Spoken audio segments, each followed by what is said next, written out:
ये क्या हुआ? मुझे ठोकर लगते ही ये हाथ से छूटकर गिर क्यों गया, टूट क्यों गया? अब आप कहेंगे ये तो ऐसा ही होता है इस जीवन में, इस संसार में। ठोकर लगने के पश्चात हमारे हाथ जो भी होता है वो छूट जाता है, जो बनता है वो टूट ही जाता है। किंतु क्या ये सत्य है? आपको एक बात बता देता हूं, ठोकर खाकर गिरने के पश्चात संसार की कोई भी वस्तु भले हाथ से छूट जाए, सफलता अवश्य आती। चाहे कितनी भी बुरी तरीके से आप गिरे हो, ठोकर खाई हो, भविष्य अवश्य बनता है। क्योंकि ये ठोकर, असफलता, ये कठिनाई, ये हमें ऐसे निखारती है जैसे अग्नि स्वर्ण को। इसलिए जीवन में केवल आगे बढ़ते जाइए, दृढ़ निश्चय के साथ बढ़ते जाइए, और ठोकर खाकर गिरने से कभी भयभीत मत होइए, क्योंकि ये आने वाली सफलता का संकेत।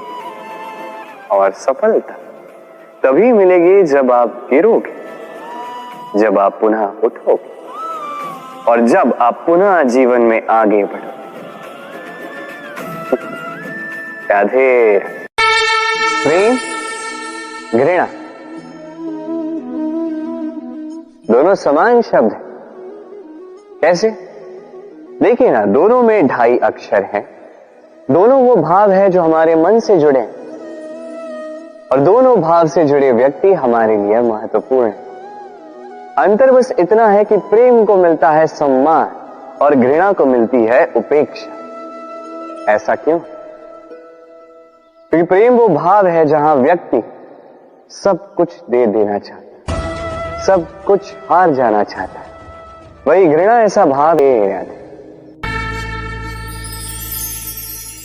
सूर्य किसी के लिए ऊर्जा दाता ईश्वर, तो किसी उल्लू के लिए आग बनकर देने वाली प्रकाश पुंज। नदी किसी के लिए प्यास बुझाने का स्रोत, तो किसी के लिए बाढ़ बनकर विनाश कर देने वाली विपदा।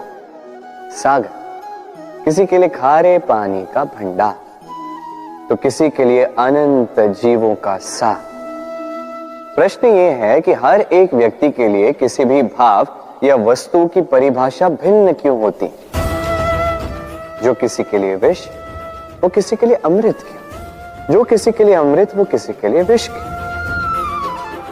उत्तर सरल है। हम वस्तुओं को या भावों को वैसे नहीं देखते जैसे वो होते हैं।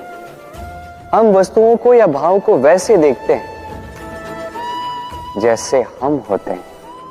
अब इसका निवारण क्या? स्वयं को शुभ कीजिए, सब कुछ शुभ हो जाएगा। राधे राधे। चलिए एक प्रश्न करता हूं।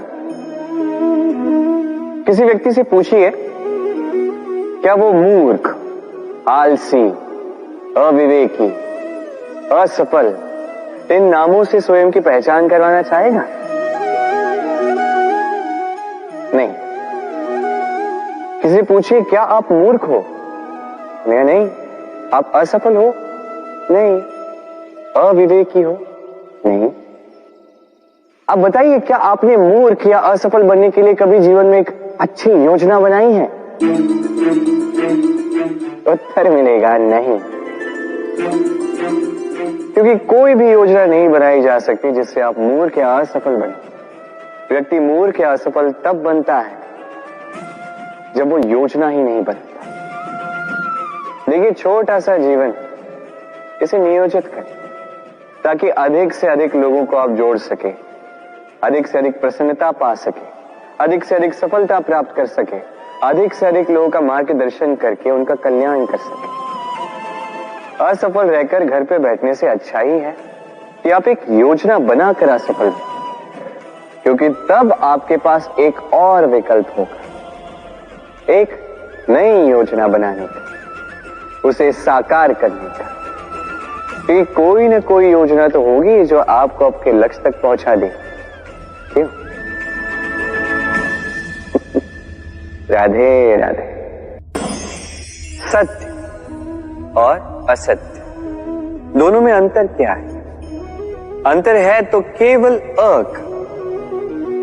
अब अ से होता है आरंभ, अ से होता है अंत में। सत्य वो है जहां सारे मार्गों का आरंभ होता है, असत्य वो जहां सारे मार्गों का अंत होता है। अब इनके पांव तो नहीं होते, किंतु फिर भी ये निशान छोड़ ही जाते हैं। सत्य वो निशान छोड़ता है जो एक उत्तम उज्जवल उदाहरण बनता है, और असत्य वो उदाहरण छोड़ता है जो एक कलंकित इतिहास बन जाता है। अब आप आने वाले समय के लिए कौन सा निशान छोड़ेंगे? निर्णय पूर्णतः आपका है। राधे राधे। कभी आपने सोचा है हमें जीवा के साथ साथ कान क्यों मिले? अब आप कहेंगे सरल सी बात है, ताकि हम बात करने के साथ ही सुनना भी सीख लें। अब इसका एक और तात्पर्य है। पहले मुझे बताइए, स्वयं की प्रशंसा सुनना किस किस को अच्छा लगता है? सभी को अच्छा लगता है।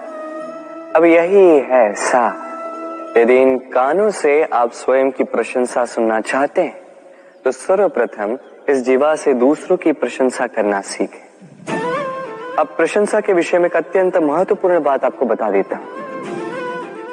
कभी किसी की प्रशंसा यदि आप करते हैं तो सर्वप्रथम उस व्यक्ति का उत्साह बढ़ जाता है। तत्पश्चात स्वयं यदि झांक कर देखें तो इस मन में भी संतोष और प्रसन्नता आ जाती है, और एक बार ये मन प्रसन्नता से भर जाए, तत्पश्चात कोई प्रशंसा करे या ना करे, कोई अंतर नहीं पड़ता।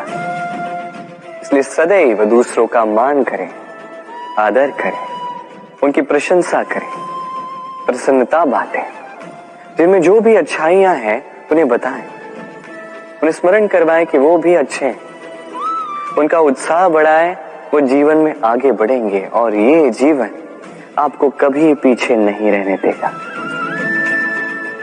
राधे राधे।